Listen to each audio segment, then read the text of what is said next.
بسم اللہ الرحمن الرحیم۔ السلام علیکم، ہمارے چینل میں خوش آمدید۔ میں تمہارے پیسے واپس کر دوں گی، پلیز مجھے یہاں سے جانے دو۔ پہلے مجھے میرے پیسے واپس کرو، تبھی تمہیں یہاں سے جانے کی اجازت ملے گی۔ یاسر خان اس وقت خالی بلڈنگ میں موجود واحد کرسی پر بیٹھا ہوا تھا، جبکہ وہ گھٹنوں کے بل اس کے سامنے بیٹھی آنسو بہا رہی تھی۔ تم روتی ہوئی بالکل بھی اچھی نہیں لگتی گڑیا، اپنے آنسو صاف کرو، میرے پیسے میرے حوالے کرو اور خاموشی سے یہاں سے چلی جاؤ۔ میرے پاس ابھی تمہیں دینے کے لیے پیسے نہیں ہیں، میں نے وہ سارے پیسے ضائع کر دیے۔ ارے یہ تو تم نے بہت ہی غلط کیا، کسی کے پیسے تمہیں اس کی اجازت کے بغیر یوں استعمال نہیں کرنے چاہیے تھے۔ مجھے لگا تھا کہ اس سے پہلے کہ وہ بات مکمل کرتی، یاسر نے اس کی بات کاٹتے ہوئے کہا، تمہیں لگا کہ کوئی تمہارے لیے اپنے کرتے میں پیسے ڈال کر بھجوا رہا ہے تاکہ تم عیاشی کرتی رہو۔ اس کا لہجہ تلخ ہو گیا تھا۔ تم مجھے یہ بتاؤ کہ تم نے ایسا کیا کیا ہے جو کوئی تم پر یہ احسان کرنا چاہے گا؟ تم ایک غریب دھوبی کی بیٹی ہو، امیر زادے تم پر نظر ڈالنا تو دور کی بات، تم پر تھوکنا بھی پسند نہیں کرتے۔ جلدی سے میرے پیسے میرے حوالے کرو اور اپنی یہ گندی شکل لے کر یہاں سے دفع ہو جاؤ، ورنہ یہ دوسری شرط بھی تمہارے سامنے موجود ہے۔ میری بات مان لو، خود کو میرے حوالے کر دو، میں تم سے 1 روپیہ بھی نہیں مانگوں گا۔ نہیں، خدا کے لیے مجھ پر اتنا بڑا ظلم مت کرنا، میں مر جاؤں گی۔ چلو ٹھیک ہے، میں تم پر ایک بڑا احسان کرنے کے لیے تیار ہوں۔ چلو ٹھیک ہے، میں تم پر ایک اور بڑا احسان کرنے کے لیے تیار ہو گیا ہوں۔ تمہارے پاس صرف اور صرف 5 دن ہیں۔ 5 دن کے اندر اندر مجھے میرے 1 لاکھ روپے واپس کرو، اس کے بعد میں تمہیں کچھ بھی نہیں کہوں گا۔ 5 دن میں میں کیسے بندوبست کروں گی؟ میرے پاس تو 5,000 بھی نہیں ہیں۔ اگر تم پہلے ہی دن مجھے میرے پیسے واپس کر دیتی تو شاید تمہیں یہ نوبت نہ دیکھنی پڑتی۔ بے ایمانی کا انجام ہمیشہ ہی برا ہوتا ہے اور حرام کچھ لوگوں کو ہی سوٹ کرتا ہے۔ اس سب کے بعد تمہیں اس بات کا تو یقین ہو گیا ہوگا کہ حرام کمائی تمہارے لیے نہیں بنی ہوئی۔ چلو اب جلدی سے یہاں سے اٹھو، میری نظروں کے سامنے سے دفع ہو جاؤ، میں تمہاری شکل بھی نہیں دیکھنا چاہتا۔ 5 دنوں کے بعد خود ہی یہاں پر چلی آنا، ورنہ مجھے تمہارے گھر سے اٹھانے میں زیادہ دیر نہیں لگے گی۔ اب یہاں سے جا رہی ہو یا پھر میں؟ وہ 1 لمحے کی دیری کیے بغیر وہاں سے اٹھی اور تیزی سے باہر نکلی۔ سکندر جو کہ کافی دیر سے سائڈ پر چھپا ہوا تھا باہر آ گیا۔ یاسر کو دیکھ کر غصے سے کہنے لگا، یار تم کتنے گھٹیا انسان ہو، تم کیسے اس لڑکی کے ساتھ کھیل سکتے ہو؟ میری یہ پرانی عادت ہے، تمہیں تو پتا ہے کہ مجھے ان غریب کلیوں سے کھیلتے ہوئے کتنا مزہ آتا ہے۔ تم نے اس کے چہرے پر وہ بے بسی نہیں دیکھی تھی؟ ہائے میرا دل تو خوش ہو گیا۔ یہ بے بسی تو میں 5 دن کے بعد دوبارہ دیکھنے والا ہوں، جب وہ میرے سامنے روئے گی، گڑ گڑائے گی، مگر میں اس پر رحم نہیں کھاؤں گا اور پھر اس کلی کو مسل ڈالوں گا۔ خدا سے ڈرو، کیوں مظلوموں پر ظلم کرنے پر تلے ہوئے ہو؟ کیا بھول گئے ہو کہ اللہ تعالیٰ کی لاٹھی بے آواز ہے؟ تمہیں مجھے دین کا درس دینے کی ضرورت نہیں ہے، اس کام کے لیے قاری صاحب موجود ہیں۔ جب میں نے ان کی بات نہیں مانی تو تمہیں کیوں لگتا ہے کہ میں تمہاری بات مانوں گا؟ توبہ کرو، اللہ تعالیٰ کا نام لو، کس طرح کی کفریہ باتیں کر رہے ہو؟ تم مجھے منہ ہی کیوں لگا رہے ہو جب تمہیں پتا ہے کہ میں نے اس طرح کی ہی باتیں کرنی ہیں؟ میرا موڈ خراب نہ کرو، جلدی سے یہاں سے جاؤ۔ ہاتھ کے اشارے سے اس نے سکندر کو بھی وہاں سے چلے جانے کا کہا۔ اب وہ اس کمرے میں اکیلا موجود تھا۔ جیب سے اپنا بٹوا نکالا جہاں ایک لڑکی کی تصویر لگی ہوئی تھی۔ کافی دیر تک تو وہ اس تصویر پر پیار سے ہاتھ پھیرتا رہا، مگر پھر دیکھتے ہی دیکھتے اس کے ماتھے پر بل پڑنے لگے۔ اس کی آنکھوں میں خون اتر آیا۔ وہ نفرت آمیز لہجے میں بولا، تمہاری بے وفائی کی سزا میں ان ساری لڑکیوں کو دوں گا جو مڈل کلاس فیملی سے تعلق رکھتی ہیں۔ تم نہیں جانتی میرے ساتھ دھوکہ کر کے تم نے باقی لوگوں پر کتنا بڑا ظلم کر دیا ہے۔ اس کے ساتھ ہی اس نے اس تصویر کے 2 ٹکڑے کر دیے تھے۔ جیب سے لائٹر نکال کر اس تصویر کو آگ لگا دی اور پھر سگریٹ پھونک کر خود بھی وہاں سے باہر نکل گیا۔ یاسر خان ایک بہت بڑے خاندان سے تعلق رکھنے والا بگڑا ہوا امیر زادہ تھا، جس سے اپنے باپ کے علاوہ کسی کے باپ سے بھی ڈر نہیں لگتا تھا اور نہ ہی وہ کسی کی باتوں کو خاطر میں لاتا تھا۔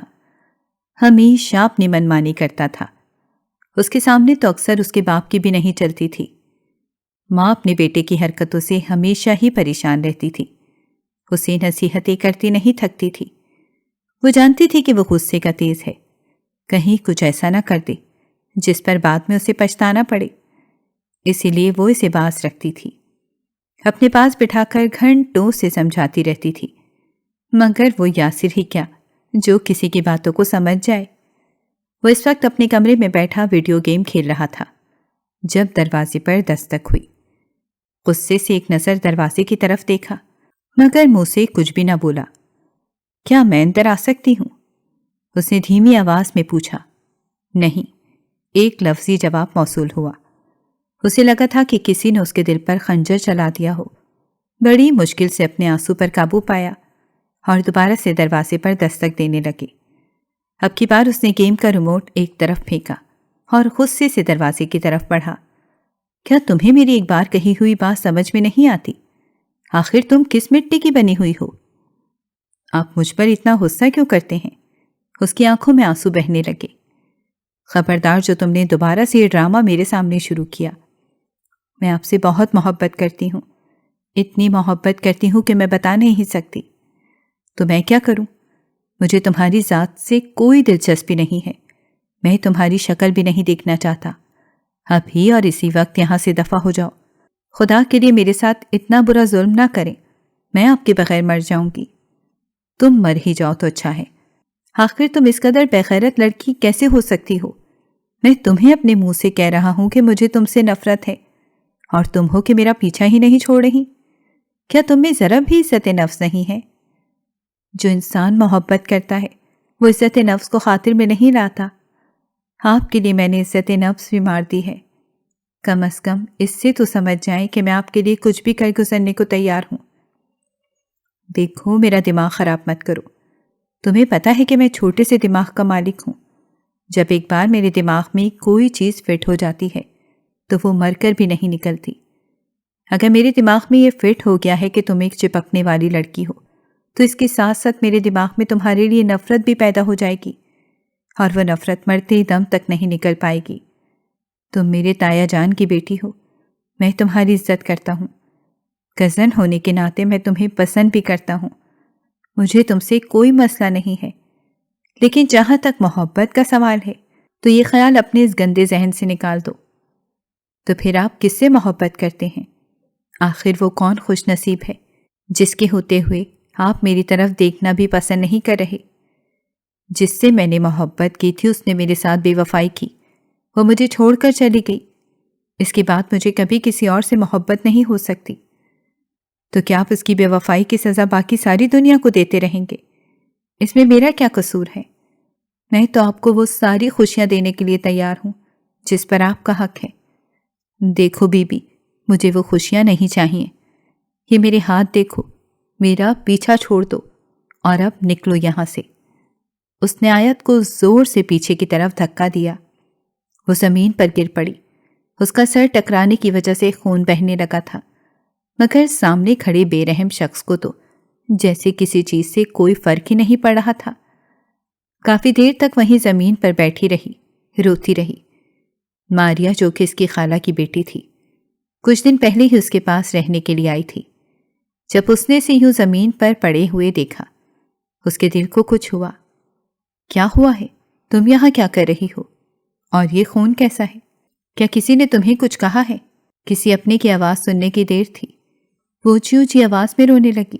ماریا نے جلدی سے اس کے ہونٹوں پر ہاتھ رکھا اور اسے چپ کرواتے ہوئے کہا، کیا کر رہی ہو؟ پاگل تو نہیں ہو گئی؟ حویلی والوں نے سن لیا تو ایک تماشا بن جائے گا۔ چچی جان کے بارے میں تو تمہیں پتہ ہے کہ وہ کس قدر فسادی عورت ہیں، ایک بات کے ہزاروں مطلب نکال لیتے ہیں۔ میرے ساتھ کمرے میں چلو، وہاں چل کر بات کرتے ہیں۔ پچھلے ایک گھنٹے سے وہ آیت کا محبت نامہ سن رہے تھے۔ آخر میں تنگ ہوتے ہوئے کہنے لگی، تم آخر اسے چھوڑ کیوں نہیں دیتی؟ جب تمہیں پتہ چل گیا ہے کہ وہ تم سے چڑھتا ہے تو کیوں اس کے پیچھے جا کر اپنا مذاق بنواتی ہو؟ کیوں اپنا تماشا بناتی ہو؟ کیا تم میں کسی چیز کی کمی ہے؟ ہرگز نہیں۔ تم خوبصورت ہو، محنتی ہو، سب سے بڑھ کر یہ کہ تم ایک عزت دار اور شریف لڑکی ہو۔ ایک ایسی لڑکی جس پر ہزاروں لڑکے فدا ہونے کے لیے تیار ہیں۔ تم کسی اور کو موقع کیوں نہیں دیتی؟ صرف اور صرف ایک بار کسی دوسرے انسان کو موقع دو، دیکھنا وہ تمہاری زندگی خوشیوں سے بھر دے گا۔ نہیں کر سکتی ماریا، میں ایسا نہیں کر سکتی۔ تم نہیں جانتی میں نے بچپن سے لے کر اب تک اس بے رحم انسان سے کتنی شدید محبت کی ہے۔ اگر میں بیان کرنے پر آ جاؤں تو دنیا سے سیاہی ختم ہو جائے، مگر میرے الفاظ ختم نہ ہوں۔ تم پاگل ہو گئی ہو، تم سچ میں پاگل ہو گئی ہو، اور تمہارا کوئی علاج نہیں ہے۔ میرا کام تھا تمہیں سمجھانا، میں نے سمجھا کر دیکھ لیا ہے۔ تم نے ارادہ کر لیا ہے، تم نے ذلیل ہونا ہے تو تمہیں کوئی کیسے روک سکتا ہے؟ ٹھیک ہے، جا کر اپنا تماشا بنوا لو اپنا مذاق۔ اس سب سے تو یہ ظاہر ہو رہا ہے کہ تمہیں اپنے ماں باپ کی بھی پرواہ نہیں ہے۔ ارے انہوں نے تو تم پر اپنی زندگی لگا دی، کبھی تمہاری آنکھوں میں آنسو نہیں آنے دیا، اور نہ ہی کبھی تمہیں کسی چیز کی کمی محسوس ہونے دی۔ بدلے میں تم کیا کر رہی ہو؟ ایک فضول انسان کے پیچھے اپنی زندگی ضائع کر رہی ہو۔ ارے ان کی محبت ضائع کر رہی ہو۔ تمہاری ماں نے تم سے کتنی امیدیں لگائی ہوئی ہیں، وہ تمہیں ایک بہت بڑی ڈاکٹر بنانا چاہتی ہیں۔ ان کی خواہش ہے کہ تم FSC کے اعلیٰ نمبروں سے پاس کرو تاکہ تمہارا داخلہ بھی کسی اچھی اور بڑی میڈیکل کالج میں کرا دیں۔ کل میں خالہ جان کے پاس بیٹھی ہوئی تھی، ان کی باتیں سن کر مجھے تم پر رشک آنے لگا تھا۔ انہیں تم پر بہت مان ہے، انہیں بہت بھروسہ ہے، ان کا بھروسہ مت توڑو۔ میں ڈاکٹر نہیں بن سکتی، میرا پڑھائی سے دل بالکل اٹھ چکا ہے، میرا کسی کام میں بھی دل نہیں لگ رہا۔ مجھے لگتا ہے کہ میری ان ساری پریشانیوں کی صرف اور صرف ایک ہی دوا ہے، اور وہ ہے یاسر خان۔ اگر دل اٹھ گیا ہے تو دل کو واپس لاؤ، پڑھائی میں دلچسپی پیدا کرو، یہی تمہارے کام آئے گی۔ جس انسان کے پیچھے تم اتنی زیادہ پاگل ہو رہی ہو، یہ کبھی بھی تمہارے کام نہیں آ سکتا۔ یہ ابھی بھی تمہارے ساتھ برا سلوک کرے گا، اور بعد میں بھی اس کے سلوک میں کوئی تبدیلی واقع نہیں ہوگی، بلکہ اس سے شادی کر کے تم صرف اور صرف اپنی زندگی ہی برباد کرو گی۔ ماریا اسے جتنا سمجھا سکتی تھی اس نے سمجھایا۔ اب وہ خود بھی سائڈ پر ہو کر لیٹ گئی تھی۔ آیت گہری سوچوں میں ڈوبی ہوئی تھی۔ یہ بات تو سچ تھی کہ اس کی ماں نے اس سے بہت سی امیدیں لگائی تھیں، مگر اب وہ اپنی ماں کو کیسے بتاتی کہ وہ نہیں پڑھ پا رہی اور نہ ہی وہ اچھے نمبر لے پا رہی ہے۔ جس طرح اس کی تیاری تھی اور جیسے اس کے حالات چل رہے تھے، اسے لگتا تھا کہ وہ بمشکل ہی امتحانات میں پاس ہو پائے گی، اور یہ اس کے لیے سب سے بڑی ذلت تھی، کیونکہ وہ خاندان کی ٹاپرز لڑکیوں میں سے ایک تھی۔ سب بچوں کو اس کی مثالیں دی جاتی تھیں، اور وہ یہاں پر ایک ایسی دلدل میں پھنس گئی تھی جہاں سے نکلنا کسی بڑے محاذ کو فتح کرنے جیسا لگتا تھا۔ کافی دیر تک وہ لیٹی رہی اور روتی رہی۔ اس نے سوچا تھا کہ کل جا کر شیزا سے اس بارے میں بات کرے گی، ہو سکتا ہے کہ وہ اس کی مدد کرے۔ دونوں آمنے سامنے کینٹین میں بیٹھی ہوئی تھیں۔ یار دیکھو، تمہاری کزن بالکل ٹھیک کہہ رہی ہے، تم اس انسان کو بھول جاؤ، وہ تمہارے لیے اچھا نہیں ہے۔ یار میں کیسے بھول جاؤں؟ بالکل ویسے ہی جیسے لوگ برے خواب بھول جاتے ہیں، بالکل ویسے ہی جیسے لوگ بری عادتیں بھول جاتے ہیں، بالکل ویسے ہی جیسے لوگ ناپسندیدہ چیزوں کو بھول جاتے ہیں، ایسے تم بھی اس انسان کو بھول جاؤ۔ یوں سمجھو جیسے وہ کبھی تمہاری زندگی میں آیا ہی نہیں تھا، یا کبھی تمہاری سے ملاقات ہی نہیں ہوئی تھی۔ اپنے جذبات پر قابو رکھو، اپنے آپ کو پہچانو۔ تم اس کام کے لیے نہیں پیدا ہوئی کہ تم ایک فضول انسان کے پیچھے آنسو بہاؤ۔ یار میں صرف ایک بار اس سے ملنا چاہتی ہوں، صرف ایک بار میں تنہائی میں اس سے بات کرنا چاہتی ہوں، اس سے اپنے دل کے حالات بتانا چاہتی ہوں۔ تم پلیز میری مدد کرو، ایک بار میرے ساتھ چلو۔ اس کے علاوہ تم سے کبھی کسی اور چیز کی فرمائش نہیں کروں گی، اور نہ ہی کسی چیز کے لیے تنگ کروں گی۔ دراصل وہ جس خاندان سے تعلق رکھتی تھی، اس پر بہت ساری پابندیاں تھیں۔ ڈرائیور کے علاوہ اسے گھر سے باہر نکلنے کی اجازت نہیں تھی، لیکن شیزا کے معاملے میں اس کی ماں اس پر بھروسہ کرتی تھی۔ ٹھیک ہے، میں تمہارے ساتھ چلنے کے لیے تیار ہوں، ذرا مجھے اس کی تصویر تو دکھاؤ، میں بھی دیکھنا چاہتی ہوں کہ وہ کیسا انسان ہے۔ یار وہ بہت پیارا ہے اور بہت ہینڈسم بھی ہے، اسی لیے تو میں اس پر مر رہی ہوں، اس نے مسکراتے ہوئے کہا۔ تو شیزا اس کے سر پر ہلکا سا تھپڑ مارتے ہوئے کہنے لگی، تم ہو ہی مطلبی لڑکی، ایسی کوئی بات نہیں ہے، اگر میں مطلبی ہوتی تو اب تک اسے حاصل کر چکی ہوتی۔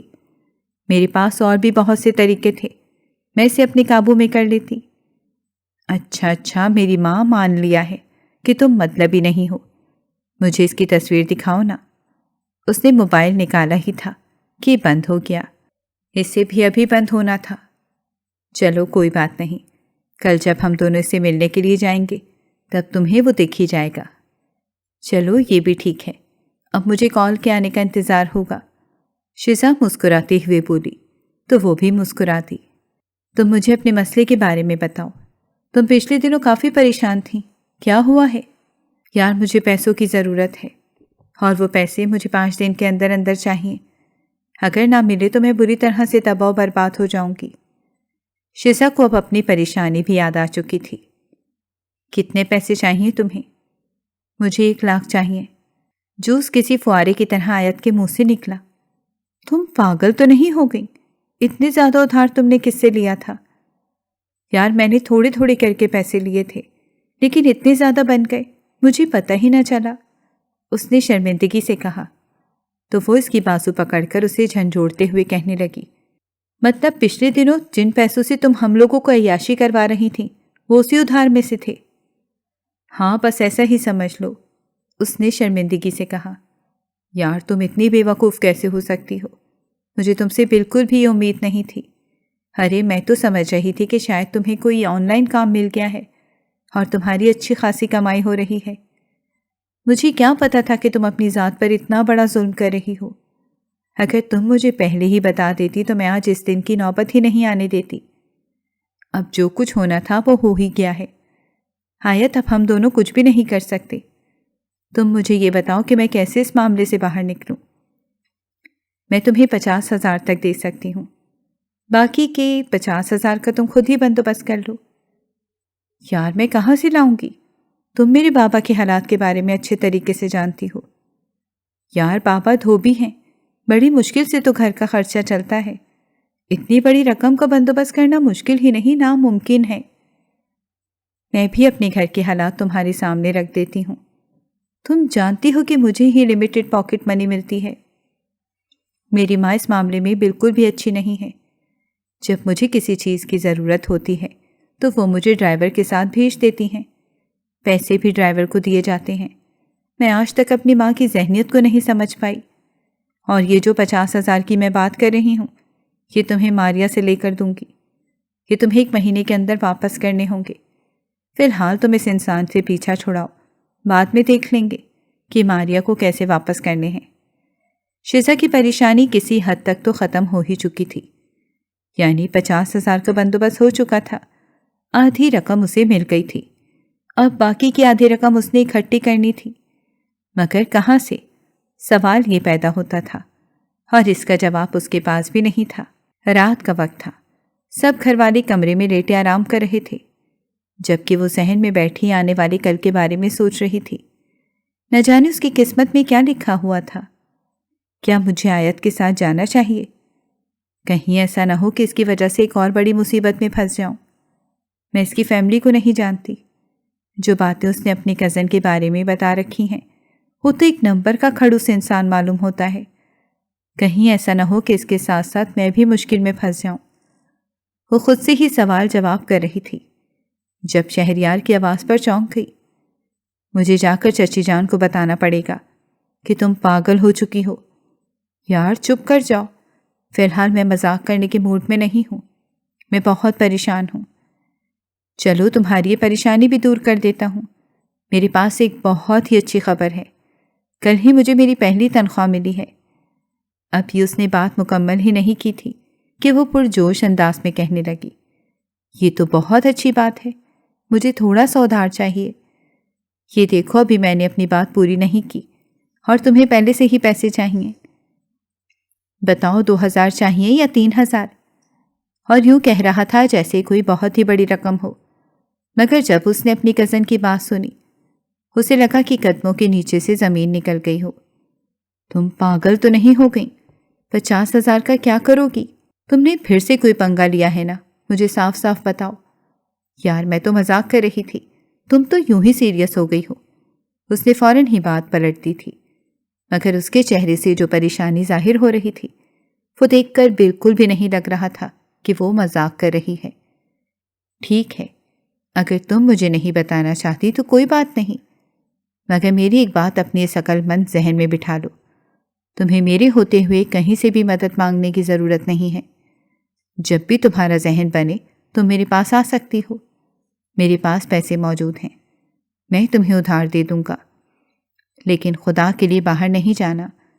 میں نہیں جانتا کہ تم نے کیا کیا ہے یا اتنے پیسے کس وجہ سے ادھار لیے تھے، مگر میں اتنا جانتی ہوں کہ تمہاری کوئی نہ کوئی مجبوری ہوگی، کیونکہ تم بغیر کسی مجبوری کے کسی کے سامنے ہاتھ نہیں پھیلاتی۔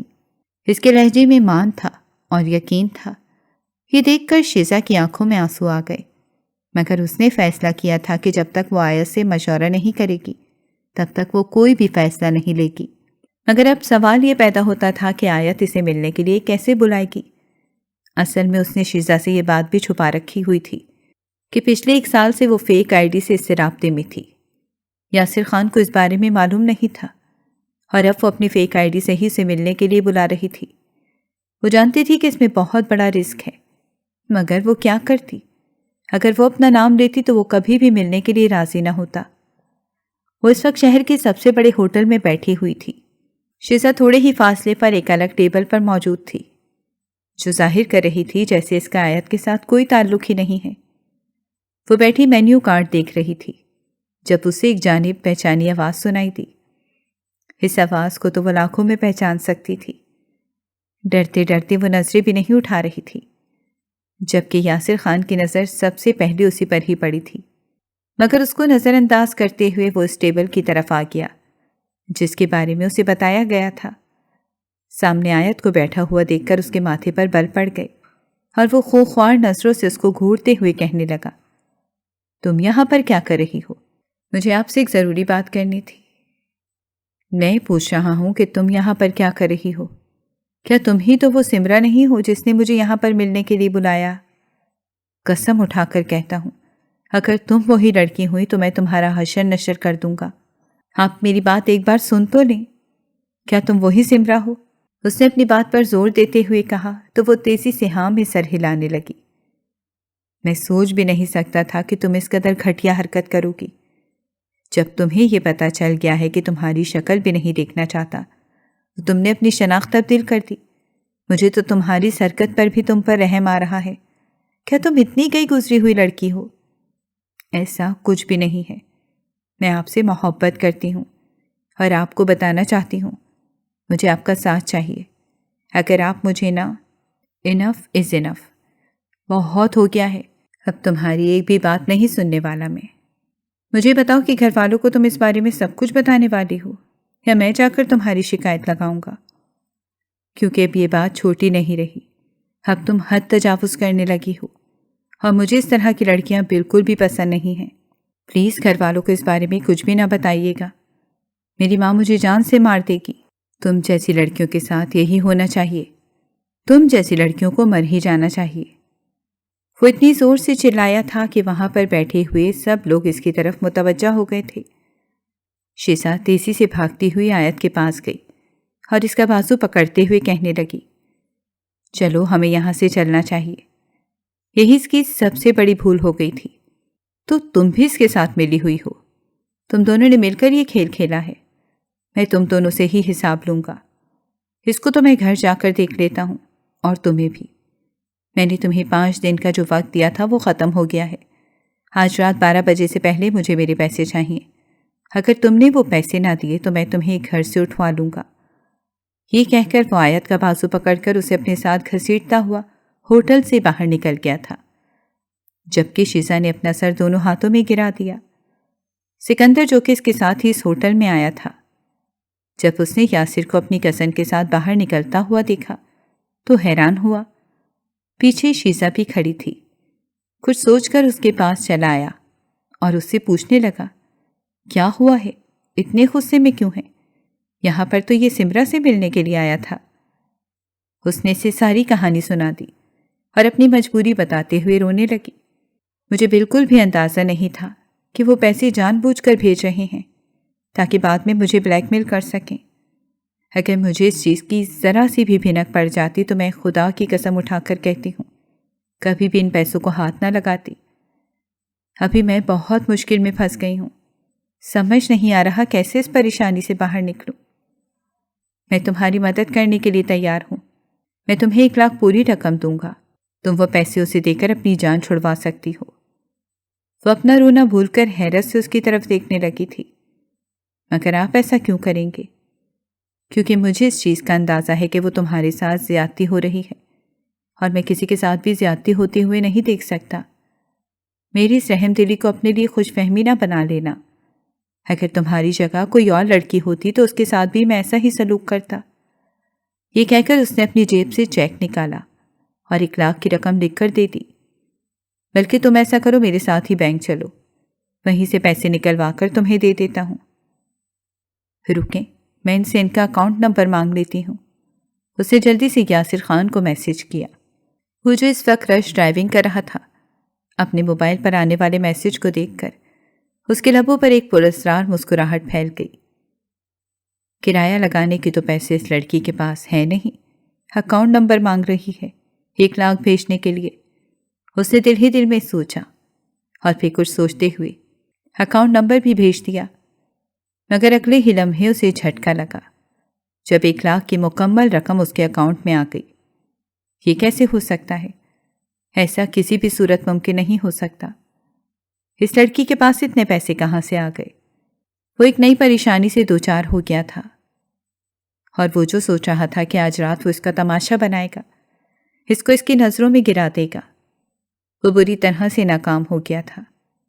آیت بھی اپنا رونا بھول کر اس کی طرف حیرت سے دیکھنے لگی تھی۔ تو شیزا کو جو شخص کافی عرصے سے بلیک میل کر رہا تھا وہ آپ ہیں۔ اپنی بولتی بند رکھو، تمہیں بولنے کی اجازت نہیں دی میں نے۔ آپ اگر چاہیں تو کسی کے ساتھ بھی ظلم کر سکتے ہیں، آپ کو کوئی پوچھنے والا نہیں۔ لیکن اگر میں ذرا سی نادانی کر دوں تو کیا آپ مجھے سب گھر والوں کے سامنے اس طرح سے رسوا کریں گے؟ اگر آپ نے میری شکایت لگائی تو میں بھی آپ کی شکایت لگا دوں گی۔ تم ایسا کچھ بھی نہیں کر سکتی، تمہارے پاس کوئی ثبوت موجود نہیں ہے، میرے پاس ساری ثبوت موجود ہیں۔ آپ نے جتنی بھی کالز کر کے اسے بلیک میل کیا ہے، ان سب کی ڈیٹیل نکلوانا کوئی مشکل کام نہیں ہے۔ یہ بات آپ بھی اچھے طریقے سے جانتے ہیں کہ میرے بھائی پولیس میں ہیں، اور وہ 1 رات کے اندر اندر سارا معاملہ جان لیں گے۔ اسٹیئرنگ پر یاسر خان کے ہاتھوں کی گرفت مضبوط ہو گئی تھی۔ ان دونوں لڑکیوں نے اسے بے وقوف بنایا تھا، اور یہ بات اسے کسی بھی صورت برداشت نہیں ہو رہی تھی۔ اس کا بس نہیں چل رہا تھا کہ وہ ساری دنیا کو تہس نہس کر دے۔ وہ اسے گھر ڈراپ کرنے کے بعد اپنے اڈے کی طرف نکل گیا۔ آیت نے ایک گہری سانس لی تھی، کم از کم وہ اس ذلت سے تو بچ ہی گئی تھی۔ یاسر صاحب، آپ نے میرا جتنا تماشا بنانا تھا بنا لیا، اور میں نے اپنا جتنا مذاق بنوانا تھا بنوا لیا، اب مزید نہیں۔ میرے دل میں آپ کے لیے جتنی بھی محبت تھی، آج وہ محبت ختم ہو گئی ہے۔ میں آپ کو ایک اچھا اور نیک انسان سمجھتی تھی، مگر آج آپ نے میری غلط فہمی بھی دور کر دی، اور مجھے بتا دیا کہ آپ کا شمار بھی دنیا کے گھٹیا ترین مردوں میں سے ہوتا ہے۔ میں اپنے رب کا لاکھ لاکھ شکر ادا کرتی ہوں جس نے مجھے آپ کے ہاتھوں ذلیل ہونے سے بچا لیا، مگر اب میں آپ کو سب کے سامنے ذلیل کروں گی۔ جو رسوائی آپ کی وجہ سے میرے حصے میں آئی ہے، آپ کو بھی اسی رسوائی سے گزرنا پڑے گا۔ وہ اسی جگہ پر کھڑی خود سے عہد کر رہی تھی۔ اس کے بعد وہ اپنے کمرے میں چلی گئی۔ آج اس کا دل کافی ہلکا پھلکا تھا، اس کے لبوں پر مسکراہٹ پھیلی ہوئی تھی۔ ماریا نے لمبے عرصے بعد اپنی کزن کو مسکراتے ہوئے دیکھا تھا۔ خیریت تو ہے؟ لگتا ہے کہ محبوب نے تمہیں لفٹ کروا دی ہے۔ کون سے محبوب کی بات کر رہی ہو؟ اب وہ زمانہ گیا، اب میں سمجھدار ہو گئی ہوں۔ یہ کہہ کر وہ کھلکھلا کر ہنسنے لگی۔ رات 8 بجے کا وقت تھا۔ سب گھر والے بیٹھے کھانا کھا رہے تھے جب دروازے پر دستک ہوئی۔ میں دیکھتی ہوں۔ شیزا تیزی سے اٹھی اور باہر کی طرف بھاگی، لیکن سامنے کھڑے ہوئے اس شخص کو دیکھ کر اسے لگا کہ قدموں کے نیچے سے زمین نکل گئی ہے۔ وہ کوئی اور نہیں بلکہ یاسر خان تھا۔ آپ یہاں پر کیا کر رہے ہیں؟ اپنی ہونے والی بیگم صاحبہ کو لینے کے لیے آیا ہوں۔ کیا مطلب ہے آپ کی بات کا؟ یہاں پر آپ کی کوئی بیگم نہیں رہتی۔ ارے میری بیگم نہیں رہتی، لیکن اس کی چھوٹی بہن تو یہیں پر رہتی ہیں، چلو اب ذرا سائڈ پر ہو جاؤ۔ دیکھیں میرے بابا آپ کی بہت عزت کرتے ہیں، لیکن اس کا مطلب یہ نہیں کہ آپ ناجائز فائدہ اٹھانا شروع کر دیں۔ ابھی تو میں نے کچھ کیا ہی نہیں ہے۔ اس نے اپنے گارڈز کو بھی گھر کے اندر داخل ہونے کا اشارہ کیا تھا۔ تھوڑی ہی دیر کے بعد وہ سب لوگوں کے ساتھ باہر صحن میں کھڑا تھا۔ فرحان صاحب اس وقت گھٹنوں کے بل زمین پر بیٹھے ہوئے تھے۔ ایک شخص نے ان کے سر پر گن رکھی ہوئی تھی۔ قریب ہی ان کی ماں پریشان صورت لیے کھڑی تھی۔ تھوڑے ہی فاصلے پر اس کی بہنیں بھی موجود تھیں۔ ان کی آنکھوں سے آنسو بہہ رہے تھے۔ ان کا بھائی بھی وہاں کھڑا ہوا تھا۔ صاحب جی، آپ ہم سے کیا چاہتے ہیں؟ آپ ہمارے ساتھ یہ سلوک کیوں کر رہے ہیں؟ ہم نے تو ہمیشہ آپ کی خدمت کی ہے اور کبھی بھی کوئی کمی نہیں ہونے دی۔ آج تمہیں جتنی بھی ذلت کا سامنا کرنا پڑ رہا ہے، یہ تمہاری بیٹی کی وجہ سے ہے۔ اس نے مجھے اپنی محبت کے جھوٹے جال میں پھنسایا۔ نہیں بابا جان، یہ جھوٹ ہے، میں نے ایسا کچھ نہیں کیا۔ خاموش ہو جاؤ، ابھی اور اسی وقت خاموش ہو جاؤ۔ اگر تمہاری آواز نکلی تو ہمیشہ کے لیے بند کر دوں گا۔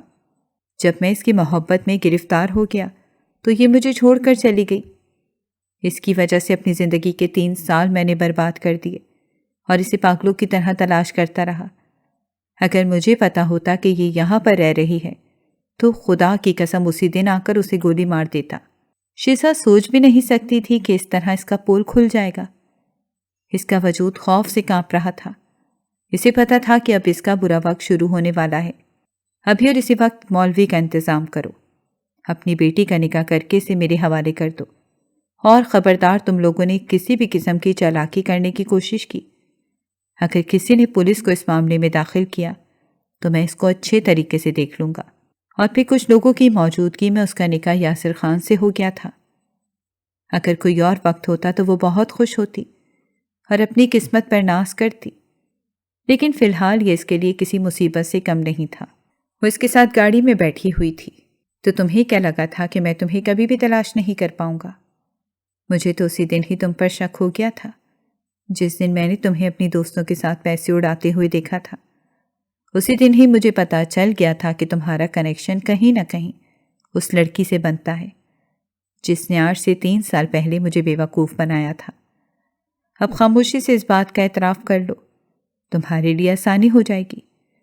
ہو سکتا ہے کہ میرا غضب بھی کم ہو جائے۔ میں مانتی ہوں مجھ سے غلطی ہوئی ہے، میں نے تمہیں بیوقوف نہیں بنایا تھا، بلکہ میں مجبور ہو گئی تھی۔ آخر ایسی کون سی مجبوری تھی جو تم نے مجھے چھوڑ دیا؟ کیا میں نے تم سے محبت نہیں کی تھی؟ کیا میں تمہاری ساری شرائط ماننے کے لیے تیار نہیں ہو گیا تھا؟ پھر اس کے باوجود کیوں تم نے مجھے دھوکہ دیا؟ اس دن کے بعد میں کتنی تکلیف میں ہوں، کیا تمہیں اس چیز کا اندازہ بھی نہیں ہے؟ مجھے معاف کر دو، خدا کے لیے مجھے معاف کر دو۔ معافی تو اب تمہیں نہیں ملے گی جب تک میں تمہیں سزا نہیں دے لیتا۔ جب تک میرے دل کو سکون نہیں ملتا تب تک تو میں تمہیں نہیں بخشوں گا۔ اب تم اپنے ان گناہوں کے بارے میں یاد کرنا شروع کر دو جس کا ایک ایک کر کے حساب لینے والا ہوں۔ اس نے تکلیف سے اپنی آنکھیں بند کر لیں اور ماضی کے بارے میں سوچنے لگی۔ آج سے 3 سال پہلے تک وہ ایک بہت ہی مزے کی زندگی گزار رہی تھی۔ کسی قسم کی کوئی پریشانی نہیں تھی۔ اگر پھر آیت نے ایک دن اسے موبائل لا کر دیا، اس کے ساتھ ہی اسے مختلف سوشل میڈیا اکاؤنٹس بھی بنا کر دی، جن میں انسٹاگرام، فیس بک اور واٹس ایپ کا اکاؤنٹ بھی تھا۔ دراصل اس نے نیا انسٹاگرام شروع کیا تھا۔ وہ بہت زیادہ پرجوش تھی، ہر آنے والی ریکویسٹ کو ایکسیپٹ کرتی تھی۔ یہ موبائل اس نے اپنے گھر والوں سے بھی چھپا کر رکھا ہوا تھا۔ جانتی تھی کہ اگر ماں کو خبر ہو گئی تو وہ جان سے مار دیں گے۔ ایک دن اسے یاسر خان کے اکاؤنٹ سے ایک ریکویسٹ موصول ہوئی، جسے رینڈملی اس نے ایکسیپٹ کر لیا، اور پھر آہستہ آہستہ باتیں شروع ہونے لگیں۔ اس کی آواز بہت خوبصورت تھی۔ آواز سے وہ کسی کو بھی اپنا دیوانہ کر لیتی تھی، اور اسے اپنی آواز تبدیل کرنا بھی اچھے طریقے سے آتا تھا۔ یاسر صرف اپنی آواز بدل کر بات کر رہی تھی۔ کب اس انسان کو اس لڑکی سے محبت ہو گئی، اسے پتہ ہی نہ چلا۔ دراصل شیزا کو باتوں کے جال میں پھنسانا اچھے طریقے سے آتا تھا۔ ابھی تک یاسر نے اس کا چہرہ نہیں دیکھا تھا۔ وہ دیکھنے کی تمنا رکھتا تھا، لیکن چاہتا تھا کہ روبرو آ کر دیکھے۔